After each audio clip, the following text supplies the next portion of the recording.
Hello everyone, this is Mrs. McCreary with more Wittenberg Academy Arithmetic. Today we're going to be talking about reducing or dividing fractions.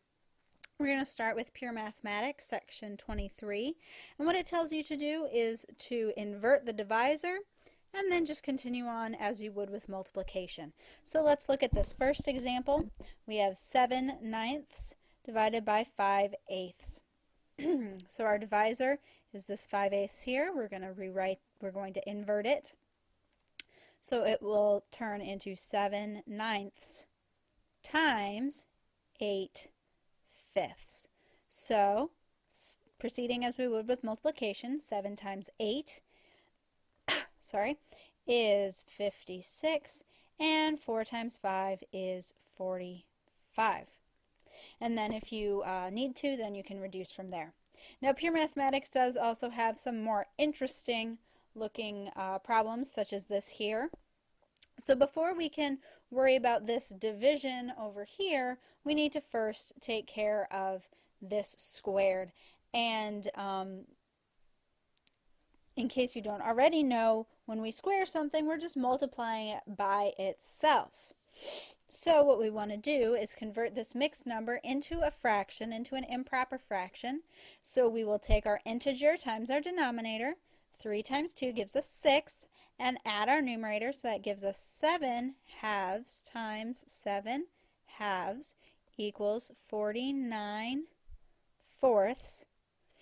Okay, and then we're going to take 49/4 times 9/4. Now be careful here, because you would think that you can go ahead and cancel these 4's out. You can't do that. You can only simplify if you're simplifying from the top to the bottom, from the numerator to the denominator. So there isn't anything that can be simplified here right now. So let's go ahead and do 49 times 9 over here. 81. 36 plus 8 is 44. So we have 441 over 16. And then you could go ahead and divide that to simplify it if you needed to. Alright, so now we're going to go ahead and look at the elementary treatise.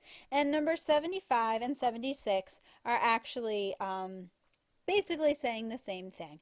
They're saying any division problem can be written as a fraction, and any fraction is in itself a division problem. So we can look at any of these problems. 36/3 is the same as saying 36 divided by 3, which if we reduce it then gives us 12. 144/12 is the same as saying 144 divided by 12, which again gives us 12. And 3/5 is the same as saying 3 divided by 5. However, that doesn't reduce to anything nice, so it still just stays 3/5. But any fraction that you're working with is also a division problem, and as it talks in elementary treatise, that's why you are asked to multiply and divide fractions before working with adding and subtracting them, because since fractions are already division problems and multiplication and division are the inverse of each other, you can use them exactly as they are. You don't need to convert their form, and it's fairly simple operations. So that's why we're doing multiplication and division before we add and subtract, and then it just reminds you that fractions really are a form of division. Okay, so that takes us down to section 77, where we're going to get into some adding and subtracting of fractions.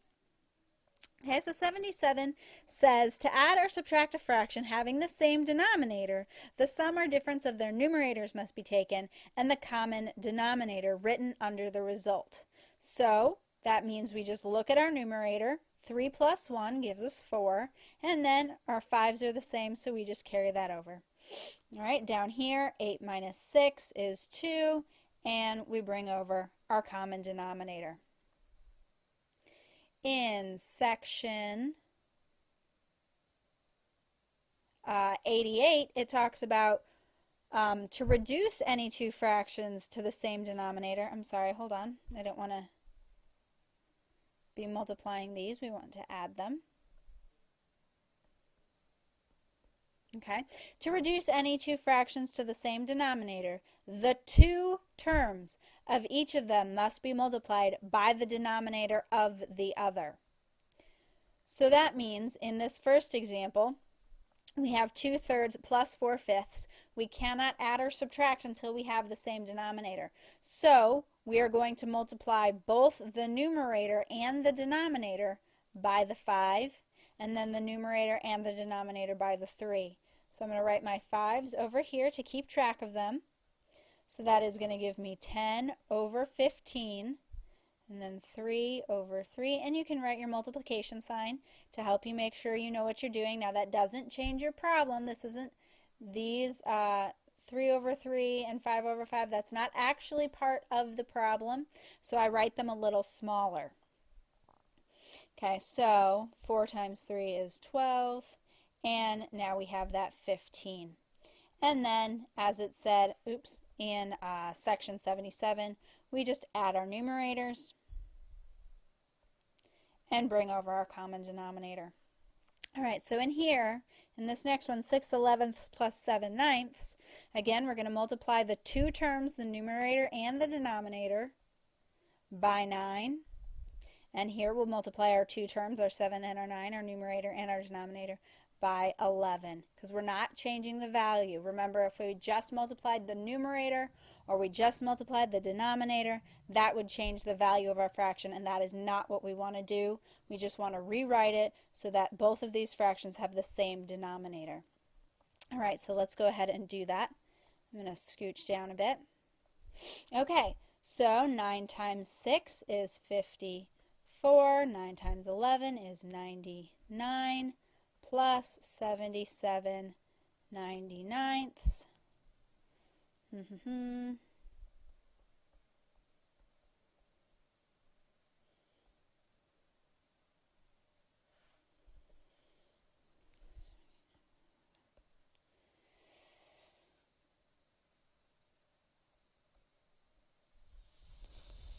Oops.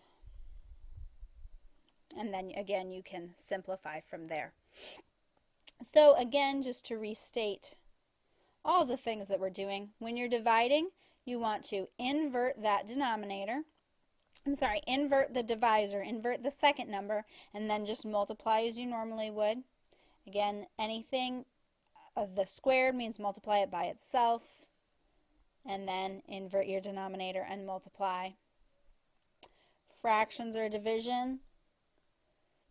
So any fraction is a division problem already, and any division problem can be written as a fraction.